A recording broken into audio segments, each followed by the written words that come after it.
All Kerala tailors association Alappad unit വാർഷിക സമ്മേളനം സംസ്ഥാന കമ്മിറ്റി അംഗവും ജില്ലാ ട്രഷററുമായ PM പുഷ്പകുമാരി ഉദ്ഘാടനം ചെയ്തു. നമ്മളെ സംബന്ധിച്ച് നമുക്ക് നമ്മുടെ ആളുകൾ മാത്രമല്ല അതാ ദുരന്തത്തിൽപ്പെട്ട മുഴുവൻ ആളുകൾക്കും വേണ്ടി ഒരുമിച്ച് നിന്ന് പ്രവർത്തിക്കുന്ന ഒരു കൂട്ടായ പ്രവർത്തനം അവിടെ ഉണ്ടായി.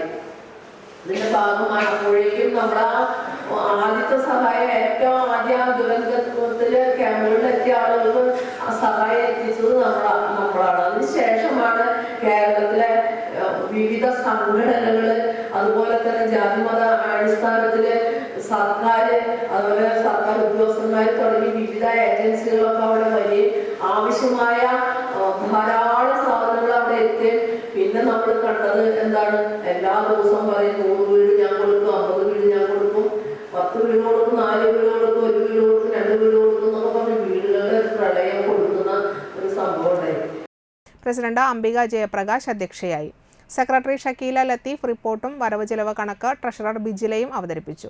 ജില്ലാ കമ്മിറ്റി അംഗങ്ങളായ Shimmi Sivadas, Peethambaran Iyyani, area treasurer CR Viswambharan, Sreevidya, Lekha, Ragi MR, Sisha Shaji എന്നിവർ സംസാരിച്ചു. പുതിയ ഭാരവാഹികളായി ഷക്കീല ലത്തീഫ്, അംബിക ജയപ്രകാശ്, ലേഖ സുനിൽ എന്നിവരെ തെരഞ്ഞെടുത്തു.